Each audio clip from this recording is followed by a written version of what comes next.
हुआ। और इस वक्त अगर आप देखें हर सेक्टर हर पॉकेट में अच्छा खासा एक्शन है, लेकिन आउट परफॉर्मेंस जो है बैंकिंग एंड फाइनेंस से मिलती हुई। और पहले 5 कंट्रीब्यूटर्स सबसे ज्यादा मजबूती जहां पर नजर आ रही है उसकी लिस्ट अगर देखेंगे तो उसमें बैंक्स एंड आईटी आपको नजर आएंगे। Kotak Mahindra bank, Wipro, Bajaj finance, Bajaj Finserv और साथ ही एनटीपीसी, ये सारे के सारे स्टॉक्स। इसके अलावा एसबीआई, आईसीआईसीआई बैंक में भी अच्छी खासी मजबूती एक्शन जो है वो देखने को मिल रहा है। फ्लिप साइड पर TCS, M&M, SBI life, Infosys, HUL जैसे काउंटर्स हैं जो कि आज परफॉर्म नहीं कर पा रहे। कंजम्पशन थीम आज पीछे है, साथ ही ऑटोमोबाइल प्लेयर्स में भी हम कह सकते हैं बिकवाली का दबाव आज के सत्र में है।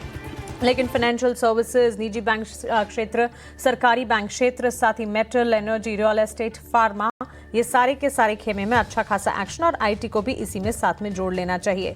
इतना ही नहीं, इस वक्त अगर आप देखेंगे डिफेंस क्षेत्र, पीएसयू, सरकारी कंपनियां, इन सभी सेक्टर्स में, रेलवे, इंफ्रा, यहां पर अच्छा खासा एक्शन है। और बस अब नेक्स्ट बिग इवेंट जो है, आज डोनाल्ड ट्रंप की ताजपोशी के बाद बजट दूसरा इवेंट होने वाला है। उससे ठीक पहले अब ये सारे के सारे स्पेसेस हैं जो कि लगातार फोकस रेडार पर नजर आ रहे हैं। नतीजों का दौर चल रहा है, जो नंबर्स आ रहे हैं उसका इंपैक्ट आप देख रहे हैं। मजबूत नतीजे कोटक महिंद्रा बैंक के आए, उसके बाद हमने देखा कि एक अच्छा खासा एक्शन ब्रोकरेजेस के भी बुलिश रिपोर्ट यहां पर देखने को मिले।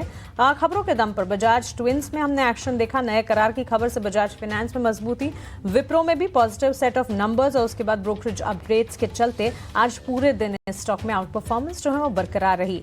एडवांस डिक्लाइन रेशियो बाजार क्लोज होते होते अगर आप देखेंगे 1700 एडवांसेस के सामने करीब 950 डिक्लाइन, तो एडवांसेस का पलड़ा भारी। 2 हफ्तों की कमजोरी की चाल के बाद इस हफ्ते की शुरुआत पॉजिटिव हुई है। उम्मीद पूरी तरह से करके चलेंगे कि ये पॉजिटिविटी बरकरार रहे। डिफेंस शेयरों में Bharat dynamics, BL, garden reach, Mazagon dock, HL, Cochin shipyard, garden reach ship builders, ये सारे स्टॉक्स में आज मजबूती का ट्रेंड देखने को मिला और तेजी की चाल during the entire trading session हमने देखी। इसके अलावा एनर्जी शेयरों में भी मजबूती का ट्रेंड। 5 दिनों में एनटीपीसी के स्टॉक ने अच्छा खासा एक्शन दिखाया। इसी सूची में power grid, oil India, MRPL, Chennai petro जैसे सारे के सारे स्टॉक्स को शामिल कर लेना चाहिए। फेयर इंडिकेटर इंडिया विक्स पर भी नजर रहनी चाहिए। एडवांस डिक्लाइंस भले ही हम देख रहे हैं एडवांसेस का पलड़ा भारी है, लेकिन फेयर इंडिकेटर जो है कंफर्ट लेवल पर इस वक्त नहीं नजर आ रहा है। 14 और उसके नीचे कंफर्ट लेवल्स है, लेकिन 16 के आसपास आज पूरे दिन इंडिया विक्स में हमने 4% की तेजी और उससे भी ज्यादा तेजी देखी। बावजूद उसके बाजार की एक तरफा मजबूती की चाल कायम रही है। टुवर्ड्स द क्लोजिंग 23,336 के लेवल्स पर 133 अंकों की मजबूती के साथ निफ्टी क्लोज होता हुआ।